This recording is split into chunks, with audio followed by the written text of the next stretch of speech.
मेरा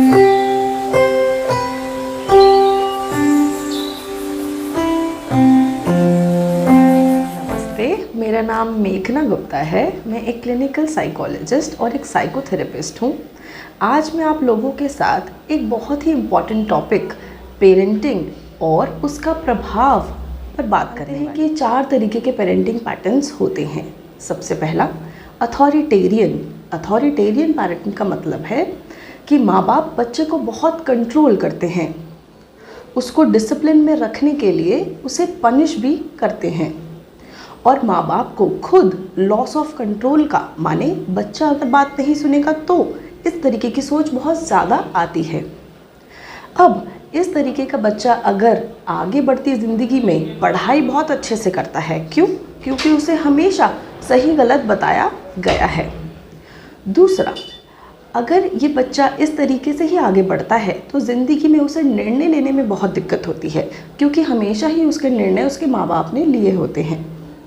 जब वो खुद के निर्णय नहीं ले पाता है तो आगे आने समय में उसको अपनी दोस्ती बनाने में, अच्छे बुरे दोस्तों में अंतर करने में, कुछ कलीग्स, जब हम जॉब पर जाते हैं तो कलीग्स कैसे हैं, उनसे कैसे इंटरेक्शन करें, इसमें बहुत कन्फ्यूजन रहती है, जिसकी वजह से एक इंटेलिजेंट बच्चा भी अपनी सोसाइटी में मात खा जाता है। दूसरा तरीका आता है परमिसिव माने कि ज़्यादा परमिशन देने वाले पेरेंट्स। जैसे कि आप बच्चे को अपने सारे ही मनमानियों करने देते हैं, उन्हें सही गलत का नज़रिया नहीं सिखा पाते हैं। इस वजह से बच्चे के अंदर सेल्फ कॉन्फिडेंस तो डेवलप होता है, लेकिन बच्चा डिसिप्लिन नहीं सीख पाता है।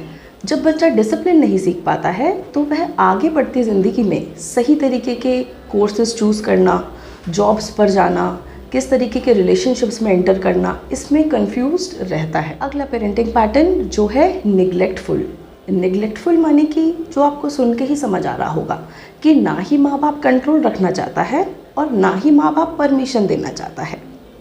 ऐसे बच्चे सबसे ज़्यादा पर्सनालिटी डिसऑर्डर्स में आते हैं, जैसे कि स्किज़ॉइड पर्सनालिटीज़, बॉर्डरलाइन पर्सनालिटीज़, जिसमें बच्चे को भावनाएं मैनेज करना नहीं आता, अपने निर्णय खुद लेना नहीं आता, उन्हें गुस्से में आने की जल्दी आदत हो जाती है। और इन तीनों को ही मात देता हुआ सबसे अच्छा पेरेंटिंग पैटर्न है अथॉरिटेटिव पेरेंटिंग का मतलब है एक सही तरीके का कंट्रोल और सही तरीके का बच्चे को फ्रीडम प्रैक्टिस कर देना पाना, कि बच्चा अपने मन की बात भी कह पाए और माँ बाप भी उसे सही तरीके का डिसिप्लिन समझा पाएँ। इसमें माँ बाप को बच्चे का लॉस ऑफ कंट्रोल से भय नहीं लगता है और बच्चा माँ बाप के डिसिप्लिन को फॉलो नहीं भी कर पाए तब भी अपने रीजंस को एक्सप्लेन करने पे जोर दे पाता है। अगर हम अथॉरिटेटिव पेरेंटिंग से बच्चे पालते हैं तो बच्चे बहुत सेल्फ कॉन्फिडेंट, सेल्फ रिलायंट और एक्सप्रेसिव बनते हैं। ऐसे ही बच्चे हमारे समाज को आगे जाके संभाल पाएंगे। इसलिए हमें अपनी पेरेंटिंग को इस तरीके से चलाना बहुत ही फ़ायदेमंद हो सकता है। तो ये भी जानना उतना ही ज़रूरी होगा कि कौन से लक्षणों से आप पहचान पाएँ कि आपकी पेरेंटिंग में गड़बड़ हो रही है। कुछ लक्षण जिन्हें मैं आपको बताना चाहूँगी, जैसे कि सबसे पहला, बच्चा गुस्सा दिखाता है बहुत ज़्यादा, या तो बच्चा गुस्सा दबाता है। गुस्सा दबाने के लक्षण हो सकते हैं चीज़ों को ना कहना, जैसे खाने को मना करना, कहीं आने जाने को मना करना, छोटी छोटी बातों को चिड़चिड़ापन दिखाना। दूसरा, बच्चा जब भी बात करे तो वह तुलना में बात करता है, जैसे कि वो तो वैसा कर रहे हैं, हम ऐसा क्यों करते हैं। तीसरा, बच्चा अपनी बात अगर नहीं मान रहे हैं तो खुद को हार्म पहुंचाना, जैसे कि खाऊंगा नहीं, या फिर काफ़ी ज़्यादा अगर आप इसे देखें, काफ़ी ज़्यादा अगर बच्चा अपने अंदर इस चीज़ को दबाए है तो बच्चा खुद को हार्म काट कर भी पहुंचाता है, जैसे कि शरीर पे कट मारना। कभी बच्चा हाथ पे कट मारता है तो कभी बच्चा थाइस पे कट मारता है जहाँ पर माँ बाप को दिखाई ना दे। या फिर बच्चा नशे की तरफ चल पड़ता है, कोई नशा बहुत जल्दी पकड़ लेता है।